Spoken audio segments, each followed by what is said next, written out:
ஒருத்தன் தன் வாழ்க்கையில தன் தொழிலை இழந்தான், உறவுகளை இழந்தான், ஆன்மீகத்தையும் இழந்தான், தன்னம்பிக்கையும் இழந்தான். கடைசியில தன் வாழ்க்கையை முடிச்சுக்கலான்னு முடிவெடுத்தான். ஒரு அடர்ந்த காட்டுக்குள்ள வேகமா ஓடுனான். கடைசியா ஒரு முறை கடவுளோட பேசி பார்க்கலான்னு யோசிச்சான். கடவுளிடம் கேட்டான், இறைவா, நான் இன்னும் உயிரோட இருக்க ஒரு காரணத்தை உங்களால சொல்ல முடியுமா? ஒரே ஒரு காரணத்தை மட்டும் சொல்லுங்க, நான் உயிரோட இருக்கேன் அப்படின்னு சொல்லிட்டு கேட்டான். அது கடவுளும் பதில் சொன்னாரு. இந்த காட்டுல நீ தனிமையில இருக்க. உன் பக்கத்துல என்ன இருக்கு?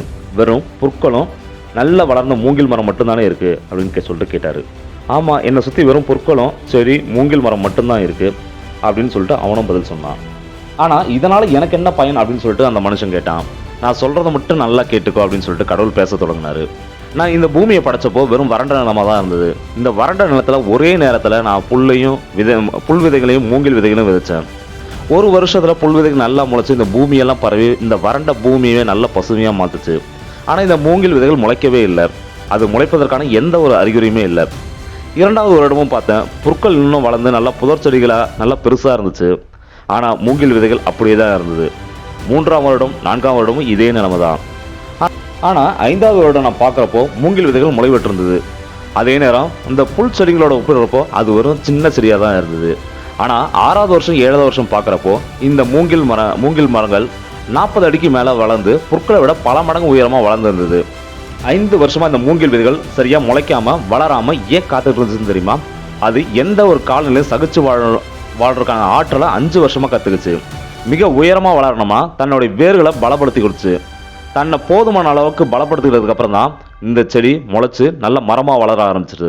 இப்ப எந்த ஒரு பருவநிலை மாற்றத்தையும் தாங்குற அளவுக்கு அந்த மூங்கில் மரத்துக்கு அந்த சக்தி இருக்கு. நான் படைச்ச அனைத்து உயிரினத்துக்கும் அதால தாங்க முடியாத எந்த ஒரு சவாலையும் நான் கொடுக்கறது இல்லை. நீயும் அப்படிதான் அப்படின்னு சொல்லிட்டு கடவுள் சொன்னாரு. என்னை பொறுத்த வரைக்கும் நீ இன்னும் முளைக்கவே ஆரம்பிக்கவே இல்லை. இது இப்பதான் நீ உன் வாழ்க்கையில் ஏற்படுற சிக்கலை பார்க்குற, உன் வாழ்க்கையில் ஏற்படுற சவால்களை பார்த்து கத்துக்கிற. நீ இப்போதான் உன் வேர்களை பலப்படுத்திக்கிட்டு இருக்க. அதனால தான் உன் வாழ்க்கையை முடிச்சுக்கிற அளவுக்கு உனக்கு துணிச்சல் வந்தது. ஒரு விஷயத்தை நீ நல்லா புரிஞ்சுக்கோ, நீ துணிச்சலாக முடிவெடுக்க வேண்டியது உன் வாழ்க்கையை முடிச்சுக்கிறதுக்கு அல்ல. எந்த பிரச்சனை வந்தாலும் எந்த சவாலை பார்க்க நேரிட்டாலும் உன் வாழ்க்கையை விட்டு கொடுக்காம வாழ்ந்து காட்டுவே நீ துணிச்சலாக முடிவெடுக்கணும். மூங்கில் மரம் புல்ல போல ஒரே வருஷத்துல முளைச்சு பெரிய மரமா வளரல. அது போல உன் வாழ்க்கையை மற்றவங்க கூட கம்பேர் பண்றதை முதல்ல நிறுத்து. உன் வாழ்க்கை பயணம் வேறு, அடுத்தவங்களுடைய வாழ்க்கை பயணம் வேறு. உன் வாழ்க்கையின் சவாலில் நீ வெற்றி பெறுவதும் தோல்வியடையும் நீ தான் முடிவு செய்யணும் அப்படின்னு சொல்லிட்டு கடவுள் முடிச்சாரு. வாழ்வில் நீ சந்திக்கும் ஒவ்வொரு துன்பமும் உன்னை ஒரு படி மேலே ஏற்றிடவே வருகின்றன. மனம் தளராதே. உன்னையே நீ நம்பு. ஒரு நாள் உயர்வு நிச்சயம். மறந்து விடாதே.